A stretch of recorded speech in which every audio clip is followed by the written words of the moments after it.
বন্ধুরা, বর্ষার দিনে আজ একটা মুখরোচক জিনিস বানাবো। তার নাম হলো পনির পকোড়া। ঝিপঝিপ বৃষ্টিতে চটজলদি একটা রেসিপি। উপকরণগুলো দেখায়। আর পনির তো কাটাই আছে পিস করে। ধনেপাতা নিয়েছি, আদা, রসুন, কাঁচা লঙ্কা, একটু কাগজি লেবু, আর একটু জোয়ান নেব, আর একটু কর্নফ্লাওয়ার। আর মশলার মধ্যে নুন আর একটু হলুদ দেবো, আর কিছু না।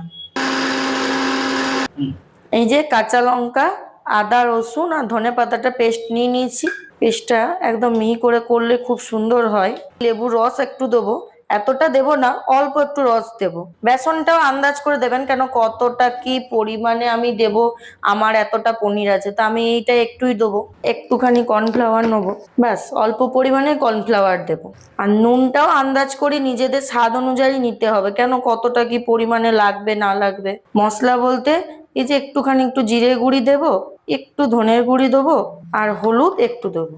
আর কালারের জন্য কাশ্মীরি লঙ্কার গুঁড়ি দেওয়া যায়, কিন্তু আমি কালারটা ইউজ করি না। কাশ্মীরি লঙ্কা মেন জিনিস হলো জোয়ান। জোয়ানটা কিন্তু দিতেই হবে, জোয়ান না দিলে স্বাদ কিন্তু আসবে না। হাতে এমনি করে ভালো করে ডলে জোয়ানটাকে দিতে হবে। এমনি করে জোয়ানটা না দিলে জোয়ানের স্বাদের ওপরই পনিরের পকোড়ার টেস্ট। এই যে বেসনটা গোলা হয়ে গেছে, আমি আরেকটু জিনিস অ্যাড করছি, বেকিং পাউডার। এটা কমন ব্যাপার, না দিলেও কোনো অসুবিধা নেই। বেসনটা কিন্তু দারুণ, একদম খুব সুন্দর মিহিভাবে গোলা হয়ে গেছে। এই যে তেল গরম হয়ে গেছে আমার, কিন্তু তেল গরম হয়ে গেছে তো গ্যাসটা আমি কমিয়ে দিয়েছি। এই যে একটা একটা করে পনির এবার আস্তে আস্তে করে ছাড়বো হবে, না হলে হাতে লেগে যাবে।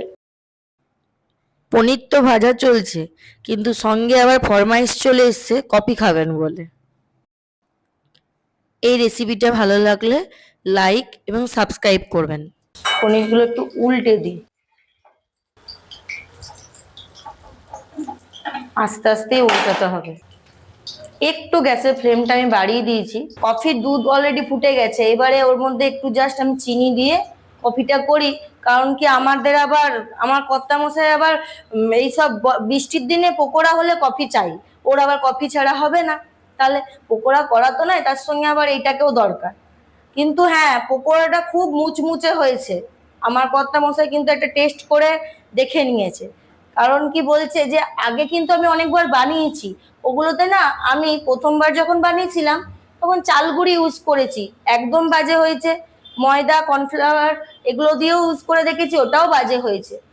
এর থেকে আমি এখন যে প্রসেসে বানিয়েছি, ময়দা, কর্নফ্লাওয়ার, বেসন সব দিয়েছি, কিন্তু এইবারে যেটা করেছি বেসন আর কর্নফ্লাওয়ার দিয়ে, ময়দা ইউজ করিনি, চাল গুঁড়িও ইউজ করিনি। খুব ভালো মুচমুচে হয়েছে, খুব টেস্টি হয়েছে। অন্যবার এগুলো খুব তিতকুটে হচ্ছিল, একদম বাজে পনির পকোড়া হয়েছিল। আমি যেভাবে বানিয়েছি এইভাবে বানালে খুবই টেস্টি হবে। আমি অনেক দিন ধরেই এরকম করে বানাই বলে পনিরটা খুব স্বাদও হয়, খুব টেস্টি হয় পনির পকোড়াটা খেতে। আর আপনারাও ঘরে বানাবেন।